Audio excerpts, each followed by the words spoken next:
وعلیکم السلام ورحمۃ السلام اللہ علیکم وبرکاتہ. جی وعلیکم السلام.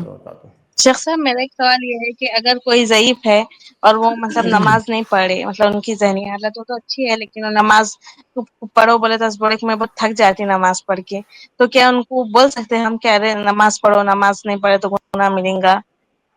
مطلب انہوں بولتے ہم تسبیح کرتے وہ کرتے لیکن نماز نہیں پڑھے، تو کیا ان کو ہم بول سکتے کیا؟ نماز صرف دو صورتوں میں معاف ہے. نماز صرف دو صورتوں میں معاف ہے. ایک تو اس آدمی کی نماز معاف ہے جس کی ذہنی حالت صحیح نہیں، یعنی پاگل ہو گیا ہے.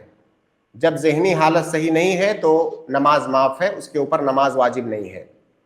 اور دوسری، جب عورت حیض یا نفاس میں ہو تو نماز معاف ہے. صرف ان دو صورتوں میں معاف ہے. اگر کوئی آدمی یا کوئی عورت اس کی ذہنی حالت صحیح ہے اور وہ عورت حیض اور نفاس سے بھی نہیں ہے تو نماز معاف نہیں ہے. وہ چاہے جتنا بیمار ہو، جتنی بیمار ہو، چاہے جتنا کمزور ہو.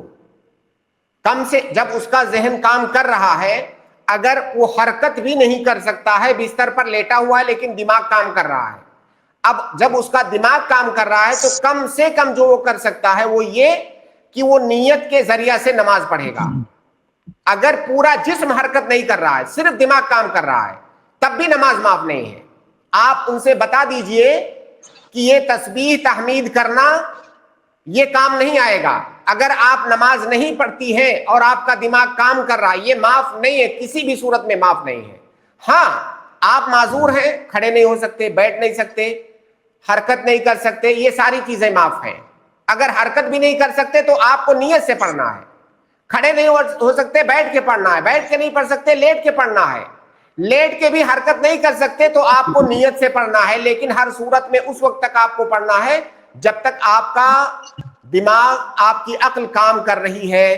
کیونکہ ظاہر ہے ہماری شریعت آپ سے کسی ایسی چیز کا مطالبہ نہیں کر رہی ہے جو آپ کر نہیں سکتے.